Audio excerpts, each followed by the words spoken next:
नमस्ते दोस्तों। पैसों की बात करते हैं, मतलब असली में बात करते हैं। सिर्फ ये नहीं कि आपके पास कितने पैसे हैं या नहीं हैं, बल्कि ये कि वो कहाँ जाते हैं और कैसे उन सब का हिसाब रखना है। यही तो अकाउंटिंग है, फाइनेंशियल लिटरेसी की ये रीढ़ की हड्डी है। अब मुझे पता है कि आप क्या सोच रहे हैं। अरे अकाउंटिंग, ये तो किसी रूट कैनाल जैसा लग रहा है। रुको जरा, ये इतना डरावना नहीं है जितना लगता है। असल में ये काफी एम्पावरिंग हो सकता है। ऐसे सोचो, अकाउंटिंग आपके पैसों की कहानी है। कहां से आते हैं, कहां जाते हैं और कितने बचते हैं। ये एक कहानी है जिसे आप कंट्रोल करते हैं। देखो, सबकी एक मनी स्टोरी होती है। चाहे आप कोई बिजनेस चला रहे हों, कर्ज से बाहर निकलने की कोशिश कर रहे हों, या बस अपने पैसों के साथ ज्यादा स्मार्ट बनना चाहते हो, अकाउंटिंग के बेसिक समझना बहुत बड़ा फर्क ला सकता है। ये आपको सही डिसीजंस लेने और फ्यूचर के लिए प्लान करने में मदद कर सकता है। हम कुछ जार्गन को आसान भाषा में समझेंगे, आपको कुछ रियल लाइफ एग्जाम्पल्स देंगे, और जब तक हम खत्म करेंगे तब तक आप अपनी लाइफ के सीएफओ, चीफ फाइनेंशियल ऑफिसर बनने की राह पर होंगे। आपके पास कॉन्फिडेंस और क्लैरिटी के साथ अपने फाइनेंसेस मैनेज करने के टूल्स होंगे। सबसे पहले फाइनेंशियल अकाउंटिंग के बारे में बात करते हैं। ये किसी भी बिजनेस की रीढ़ की हड्डी है, चाहे वो बड़ा हो या छोटा। ये बाहर की दुनिया के लिए स्कोर रखने जैसा है। इस तरह आप अपनी फाइनेंशियल हेल्थ उन लोगों को बताते हैं जो मैटर करते हैं, जैसे बैंक्स, इन्वेस्टर्स या फिर टैक्समैन।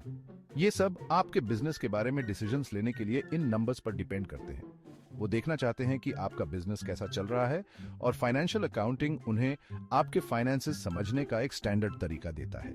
ये बिजनेस के लिए एक यूनिवर्सल लैंग्वेज जैसा है। मान लीजिए आप एक लेमनेड स्टैंड चला रहे हैं। सब कहीं ना कहीं से तो शुरू करते हैं। इस लेवल पर भी फाइनेंशियल अकाउंटिंग जरूरी है। फाइनेंशियल अकाउंटिंग उन चीजों को ट्रैक करता है, जैसे आपने लेमनेड बेचकर कितने पैसे कमाए, ये आपका रेवेन्यू है। आपने लेमन्स और शुगर पर कितना खर्च किया, ये आपका एक्सपेंसेस है। और आपको प्रॉफिट हुआ या लॉस। इससे आपको समझने में मदद मिलती है कि आपका बिजनेस सस्टेनेबल है या नहीं। इस तरह की अकाउंटिंग कुछ रूल्स और प्रिंसिपल्स फॉलो करती है, एक रेसिपी की तरह। ये गाइडलाइंस एक्यूरेसी और कंसिस्टेंसी इंश्योर करती है। ये रूल्स इंश्योर करते हैं कि जब पैसों की बात हो तो सब एक ही लैंग्वेज बोल रहे हो। ये ट्रांसपेरेंसी और ट्रस्ट के लिए जरूरी है। इसलिए जब आप बैलेंस शीट या इनकम स्टेटमेंट जैसे टर्म्स सुने तो घबराइए मत। ये बस आपको अपने बिजनेस को बेहतर समझने में मदद करने वाले टूल्स हैं। ये बस फाइनेंशियल रिपोर्ट्स हैं जो आपके बिजनेस की फाइनेंशियल हेल्थ की एक पिक्चर पेंट करते हैं। उन स्टैंडर्डाइज्ड रूल्स के बेस्ड पर ये आपको इन्फॉर्म्ड डिसीजंस लेने और फ्यूचर के लिए प्लान करने में मदद करते हैं। अब मैनेजमेंट अकाउंटिंग पर चलते हैं। यहां चीजें थोड़ी ज्यादा पर्सनल हो जाती हैं। मैनेजमेंट अकाउंटिंग आपके सीक्रेट बिजनेस प्लेबुक की तरह है। बाहर की दुनिया पर फोकस करने के बजाय इस तरह की अकाउंटिंग आपको अपने बिजनेस के अंदर स्मार्टर डिसीजंस लेने में मदद करने के बारे में है। ये एक फाइनेंशियल जीपीएस की तरह है जो आपको सक्सेस की तरफ गाइड करता है। चलो वापस अपने लेमनेड स्टैंड पर चलते हैं।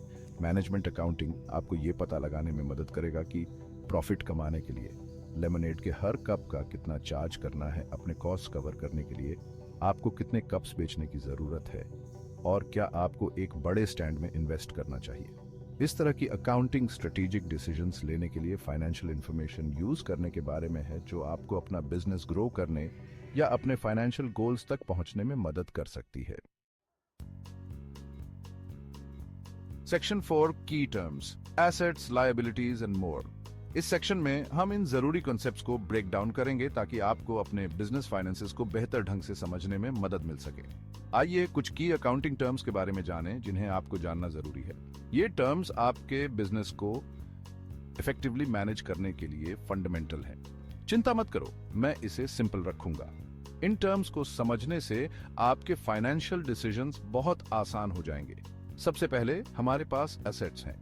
एसेट्स इसलिए क्रूशियल हैं क्योंकि वो उन रिसोर्सेज को रिप्रेजेंट करते हैं जिनका इस्तेमाल आपका बिजनेस रेवेन्यू जनरेट करने के लिए कर सकता है। एसेट्स वो चीजें हैं जो आपके बिजनेस के पास हैं और जिनकी वैल्यू है। इसमें टेंजिबल और इंटेंजिबल दोनों तरह की आइटम्स शामिल हैं। ये बैंक में कैश से लेकर इक्विपमेंट, इन्वेंट्री या पैटेंट्स और ट्रेडमार्क्स जैसी इंटेलेक्चुअल प्रॉपर्टी तक कुछ भी हो सकता है, या फिर वो ऑसम लेमनेड स्टैंड भी जो आपने बनाया है।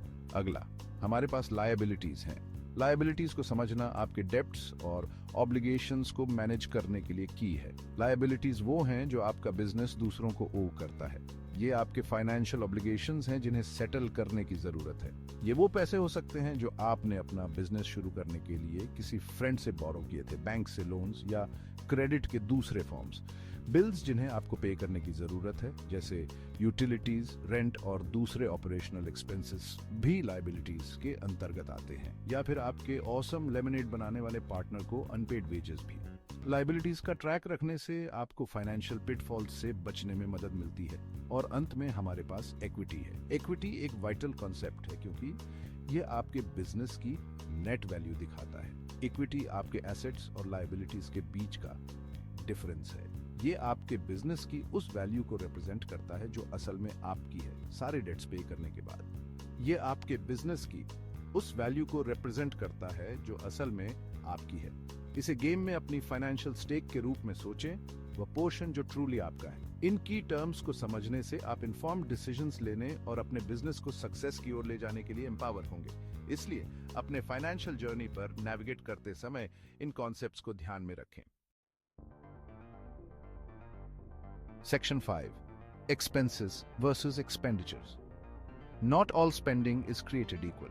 अब expenses और expenditures के बारे में बात करते हैं। इन दोनों टर्म्स को अक्सर इंटरचेंजेबली यूज किया जाता है, लेकिन इनमें एक सब्टल डिफरेंस है। एक एक्सपेंस वो कॉस्ट है जो आपके बिजनेस को रेवेन्यू जनरेट करने के लिए इनकर करना पड़ता है। उदाहरण के लिए आपके लेमनेड के लिए जो लेमन्स और शुगर आप खरीदते हैं उन्हें एक्सपेंसेस माना जाता है क्योंकि आपको अपने प्रोडक्ट बनाने और पैसे कमाने के लिए उनकी जरूरत होती है। दूसरी ओर एक एक्सपेंडिचर कैश के किसी भी आउटफ्लो के लिए एक ब्रॉडर टर्म है। इसमें आपके लेमनेड स्टैंड के लिए न्यू इक्विपमेंट खरीदना, एडवर्टाइजिंग में इन्वेस्ट करना या फिर लोन पे ऑफ करना भी शामिल हो सकता है। एक्सपेंसेस और एक्सपेंडिचर्स के बीच के डिफरेंस को समझने से आपको अपने कैश फ्लो को बेहतर तरीके से ट्रैक करने और ज्यादा इन्फॉर्म्ड फाइनेंशियल डिसीजंस लेने में मदद मिल सकती है। Section 6. Excel your accounting sidekick. सुनो, आपको अपने फाइनेंसेस का ट्रैक रखने के लिए मैथ्स का एक्सपर्ट होने या किसी फैंसी अकाउंटेंट को हायर करने की जरूरत नहीं है। एक्सेल जैसा एक सिंपल टूल आपका बेस्ट फ्रेंड हो सकता है। एक्सेल एक डिजिटल लेजर की तरह है जहां आप अपनी सारी इनकम और एक्सपेंसेस रिकॉर्ड कर सकते हैं। आप अलग अलग पर्पसेस के लिए अलग अलग शीट्स क्रिएट कर सकते हैं, जैसे सेल्स ट्रैक करना, अपना बजट मैनेज करना या फिर अपने कस्टमर्स के लिए इनवॉइसेस क्रिएट करना। सबसे अच्छी बात, एक्सेल में बिल्ट इन फॉर्मूलाज और फंक्शंस हैं जो आपके लिए कैलकुलेशंस कर सकते हैं। तो आप कैलकुलेटर पर झुके उन लेट नाइट्स को अलविदा कह सकते हैं।